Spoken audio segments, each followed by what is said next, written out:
One of my models when it comes to being in a workplace is always keeps being professional. Always leave your emotions out of things because sometimes they get in the way when it comes to good business deals or the line of work or the model code in what your job upholds. Even then, it can be really hard to do that, especially when something personal happens to you and you are forced to still remain professional. We're only human after all, so it's hard to take it. This is what Silva was going through. You know, a good friend of his, Chrome, was killed thanks to Ren, who killed him just to be a douche, I guess. This show how evil he is. And of course, Silva was very close to him. I'm not sure if the others were close to him, so of course they would not be as emotionally attached to the situation. Of course, Silva was. So it's a hard thing to do sometimes. And it'll question whether why the Great Spirit allows things to happen. But sometimes everyone has a role when it comes to something. The Great Spirit is pretty much God of that world. And for things to work out, all players must upheld their expectations in their role. Even the bad people, the worst people, the incompetent people, the talented people. Everyone has their role in life on what they must do in order to meet the bigger picture. So, say you can have a bad person who's a murderer who can someday turn his life around and do something good, or die later on down the road. Or a good person can turn bad, or a good person might fail. It's all part of the Great Spirit's plan of what they wish to do or what they see. So, of course, that's why Ren was allowed to enter the Shaman fight. Sometimes you don't always have to be the goodest of guys to enter the Shaman fight. You can be the baddest of dudes, or the worst of dudes. What matters is the will of the Great Spirit. Now, that being said, let's get into round one of the Shaman fight. Yo pretty much meets Horo Horo, which is a very, very interesting character. Not one of my personal favorites, but I do like him and respect him of how they um grow with his character throughout the show, which I'm looking forward to see how they do it. But you won't see his true growth like later on down the road, unfortunately.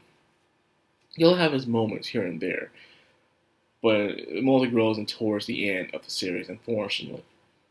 Well, anyways, Horo Horo is a guy who comes from a village where they worship these very um, nature spirits, and his is Kororo. Kororo's a small, adorable spirit that gets into his board. Yeah, he uses his board as a weapon, which is pretty awesome. You don't see a lot of people, even in video games, using a board. There are some beat 'em ups where people use their skateboard as a weapon. Like the Simpsons video game, and I can't remember others. Hell, I don't even want to use rollerblades as they're fighting on Streets of Rage. As I recall. Well, anyways, the battle pretty much is the perfect example of how the fights are supposed to go. Sometimes you don't have to be the strongest to win in this fight. They both have their dreams, talking about what they wish to do. He wishes to save his village of the spirits that are going extinct, and it's the point where yo, okay, man, I'll let you become Shaman King, of course. And hey, I want to be a hostess here, and you want to have a laid back, easygoing life. Don't quit up on your dream just yet, you know? And who's to say whoever becomes Shaman King can actually help grant other people's wishes, is all I'm saying. You are the Shaman King after all. You can probably let this happen. You literally shape the fate of the world, so I'm pretty sure you can help someone else's dream out if you want to or not. I'm pretty sure you can do that. Well, anyways, the fight showed examples of you having your oversoul ready when the fight begins, and of course, pretty much the main thing is this: whoever the main way to win, the main way is whoever can have their oversoul to outlast the others. Pretty much, like so, a person's stronger than you, but it doesn't matter if you were able to maintain your spirit energy. You're able to keep it as long as you can. Then the other person, you win. Or if you kill them or probably knock them out, that can also be considered a win. But the main way to do it is make sure you outlast your opponent. A battle will battle of endurance, and that's what was perfectly shown. Horo had on the ropes, but Yo had more experience when it comes to fighting with a spirit, which was one of the greatest samurai in their world.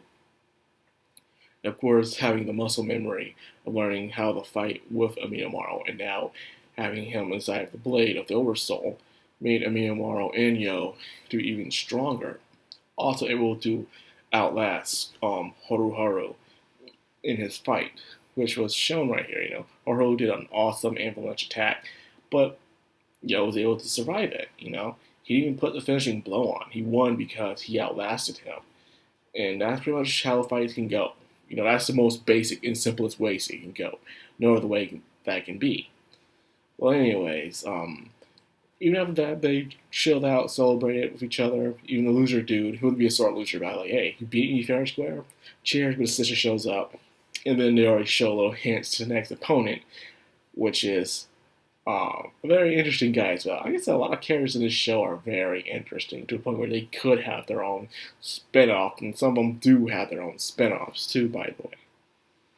In fact, I believe Horo is actually one of the main characters in a spin-off of Crimson Red of Shaman King, which is a sequel to the original series, which was pretty good. Well, anyways, that's all I'm going to end for this video.